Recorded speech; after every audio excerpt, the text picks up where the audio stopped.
Action. Bismillahirrahmanirrahim. Assalamualaikum warahmatullahi wabarakatuh. Pemirsa Dumai Division serta kaum muslimin muslimat yang dimuliakan oleh Allah Subhanahu wa taala. Alhamdulillah, kita bersyukur kepada Allah Subhanahu wa taala. Semoga Allah Subhanahu wa taala selalu memberikan limpahan nikmat dan rahmat yang begitu banyak kepada kita, sehingga kita tidak bosan-bosan untuk selalu bersyukur kepada Allah Subhanahu wa taala. Lisan-lisan kita tidak bosan-bosan untuk mengucapkan kalimat hamdalah sebagai bukti syukur kita kepada Allah Subhanahu wa taala. Pemirsa yang berbahagia, di dalam Al-Quran Rasulullah Sallallahu Alaihi Wasallam pernah mengadukan permasalahannya terhadap kondisi-kondisi umat yang begitu memprihatinkan dan begitu menyedihkan. Di dalam Al-Quran dikatakan oleh Allah Subhanahu wa taala, wa qala Rasul, ya Rabbi, inna qaumi ittakhazu hadzal Qur'an mahjura. Surat Al-Furqan ayat 30. Berkata Rasul, ya Rabbku, sesungguhnya kaumku menjadikan Al-Quran suatu yang tidak diperhatikan. Ini adalah membuktikan bagaimana Rasulullah Sallallahu Alaihi Wasallam begitu cinta, begitu sayangnya kepada umatnya, sehingga begitu cinta dan sayangnya dia terhadap umatnya, terhadap kaumnya, lalu dia kadukan permasalahannya kepada Allah Subhanahu wa taala. Ya Rabb, inna qaumi ittakhazu hadzal Qur'an.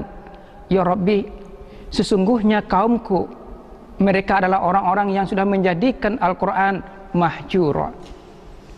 Dalam kondisi seperti itu Rasulullah Sallallahu Alaihi Wasallam menangis dia karena sedih melihat kondisi umat, sehingga suatu kali dia mengangkat tangannya kepada Allah Subhanahu wa taala karena dia begitu cinta untuk memikirkan umatnya.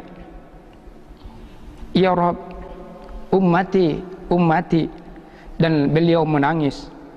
Maka Allah Subhanahu wa taala berfirman, ya Jibril, temuilah Muhammad, sedang Tuhanmu lebih mengetahui. Lalu tanyalah dia, apa yang menjadikan kamu menangis? Lalu Jibril mendatangi Nabi Sallallahu Alaihi Wasallam dan menanyainya, ya Rasulullah, memberi kabar kepadanya dengan apa yang telah Nabi katakan sedang dia mengetahui. Lalu dikatakan oleh Allah Subhanahu wa taala, hai Jibril, temuilah Muhammad, lalu katakanlah padanya, sesungguhnya aku meridaimu dalam umatmu dan aku tidak menjadikanmu sedih. Kaum muslimin yang berbahagia yang dirahmati oleh Allah Subhanahu wa taala, kenapa begitu Rasulullah Sallallahu Alaihi Wasallam mengadukan permasalahan ini kepada Rabbnya Allah Subhanahu wa taala? Karena rasa cintanya, karena rasa kasih sayangnya kepada umatnya. Kenapa demikian? Kalau kita lihat kondisi umat hari ini, bahwa apa yang sudah digambarkan oleh Rasulullah Sallallahu Alaihi Wasallam jauh-jauh hari sebelumnya, bahwa kondisi ini adalah menjadikan umat sudah begitu jauh daripada Al-Quran. Mereka menjadikan Al-Quran mahjur, jauh dan membelakangi Al-Quran, sehingga sikapnya, tingkah lakunya, perbuatannya, perkataannya adalah sudah membelakangi dan jauh daripada kebenaran Al-Quran itu sendiri. Padahal Al-Quran jelas bagi kita, dia adalah sebagai petunjuk, hudal linnas wa bayyinatin minal huda wal furqan, sangat jelas sesungguhnya. Nah, perilaku-perilaku seperti inilah sesungguhnya kita tidak lagi menjadikan Al-Quran sebagai petunjuk dalam hidup kita, tidak lagi menjadikan Al-Quran sebagai perkataan-perkataan yang mulia, tidak lagi menjadikan Al-Quran sebagai media untuk memfasilitasi kita dengan orang lain, termasuk dengan Allah Subhanahu wa taala. Sehingga suatu kali begitu sedihnya Rasulullah SAW melihat kondisi seperti ini, dia juga berdoa untuk kita semua. Allahumma firli qaumi fa innahum la ya'lamun. Dia katakan, ya Allah, ampuni mereka ya Allah yang sudah menjadikan Al-Quran itu jauh. Ampuni dia karena dia tidak mengetahui ya Allah ya Rabb. Sungguh luar biasa kecintaan seorang Rasul kepada kita. Tak kala dia kadukan permasalahan kita ini kepada Allah. Karena begitu jauhnya kita dengan Al-Quran, sikap-sikap kita terhadap Al-Quran hari ini adalah sikap yang sangat bertentangan dengan apa yang sudah diperintahkan oleh Allah Subhanahu wa Ta'ala. Bisa jadi kita adalah orang-orang yang banyak ikut dalam lomba-lomba terhadap Al-Quran. Kita bisa menjuarai Al-Quran itu untuk tingkat daerah, tingkat nasional, dan malah internasional. Tetapi sikap kita adalah bertentangan dengan Al-Quran. Sikap tingkah laku kita, perbuatan kita jauh daripada Al-Quran. Inilah kaum muslimin yang berbahagia.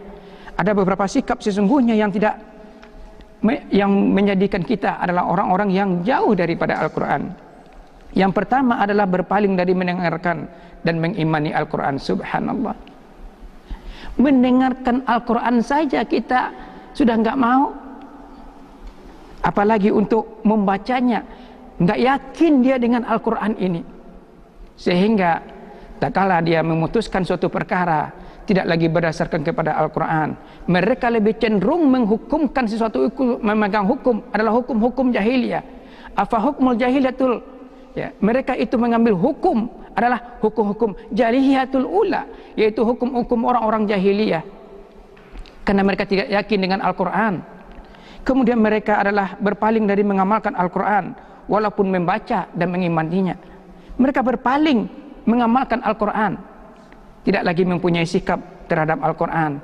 Dia mengatakan bahwasanya Al-Quran sudah sebaiknya ditinggalkan. Sekarang zaman sudah maju, zaman sudah modern, kita ikuti tradisi-tradisi seperti itu yang luar biasa.